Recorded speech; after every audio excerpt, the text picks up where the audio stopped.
Thursday 29th of March, last day of term. Last day of term today, and the much anticipated Busy Beavers Easter Bonnet Parade. This has always been a nerve-wracking time of the year for me, ever since my first brush with bonneting back in 2009, when I made the infamous bonnet of death for Flo's reception class Easter party.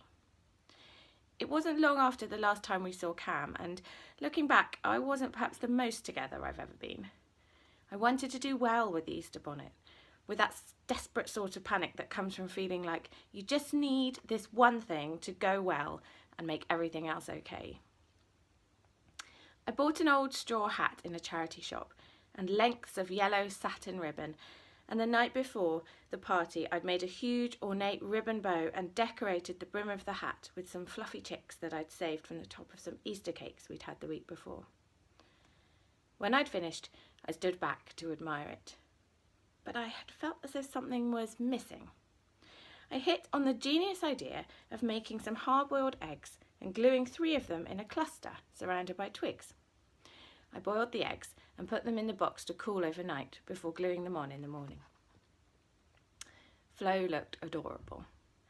There were sighs of admiration from other parents as she took her turn on the stage in the school hall. She looked so proud, and for a second it felt like perhaps everything really was going to be okay after all.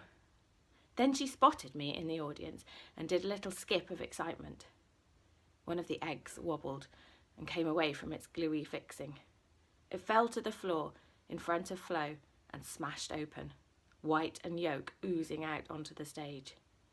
One of the other children screamed. "Flo killed a chick," yelled a boy, who I think was called Kai.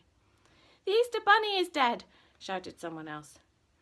Flo started to cry, of course, looking between me and the egg, betrayal in her eyes. Apparently I'd got the bit muddled and glued the uncooked eggs to the hat, leaving the hard-boiled ones in the box. I do feel like the teacher overreacted a little bit, asking me to take Flo home. Once I'd taken the other 2 eggs off the hat and disposed of them safely, there wasn't anything to worry about. On the plus side, though, we got to have egg mayonnaise sandwiches for lunch.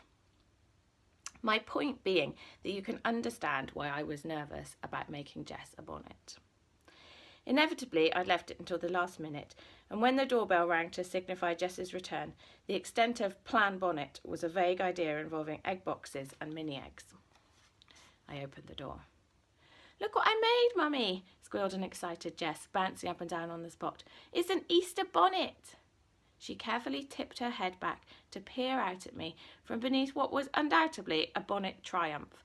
There were crepe paper daffodils, chicks made of woolen pom-poms, and even some real foliage. "Oh my goodness," I exclaimed. "That's incredible. What a great job you've done, Jess." "Daddy helped a little bit," she said, "but I did most of it all by myself." "What can I say?" said Ian, shrugging. "She's a pom-pom whiz." I didn't know what to say. "Ian, it's amazing. Thank you so much." "You don't mind then?" he asked. "I was a bit worried in case you'd already made something, but Jess didn't seem to think you had." There was a hint of a smile. "Oh, well," I said, "I was working on something, obviously, but this is way better. I can shelve what I've done for next year. Or, just put the egg boxes back in the recycling."